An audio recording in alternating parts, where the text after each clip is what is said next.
As you got high-level overview about database operations, let's take care of this exercise by creating a table and perform database operations using direct SQL. If you are not from computer science background and if you are an entry-level professional, if you are not comfortable with SQL, I would highly recommend you to move on to the next topics instead of wasting too much of time here. That being said, as part of this exercise, let's create a table by name courses. It should contain 5 columns: course ID, course name, course author, course status, and course published date. Course ID is supposed to be sequence generated integer and primary key. Course name should hold alphanumeric or string values up to 60 characters. Course author should hold the name of the author up to 40 characters. Course status should be one of these 3 values: published, draft, and inactive. Make sure to enforce to store one of these values as part of course status. So you have to define check constraint and you should enforce to accept only one of these 3 values. Course published date should hold date type value.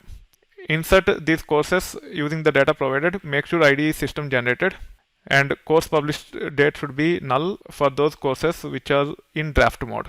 Once the data is inserted with these records, either by using one insert statement with all 20 records or 20 insert statements with one record at a time, update the status of all the draft courses related to Python and Scala to published along with the course published date using system date. So in this case, pipeline orchestration Python should be changed to published along with the course published date to system date.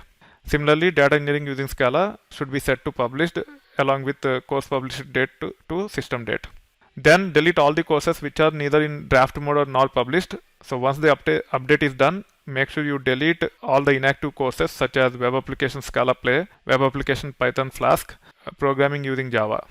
Then get count of all published courses by author and make sure output is sorted in descending order by count, and the output should look like this. So take care of all these tasks as part of this exercise, which will prove that you have some level of knowledge with respect to DDL, DML, and DQL.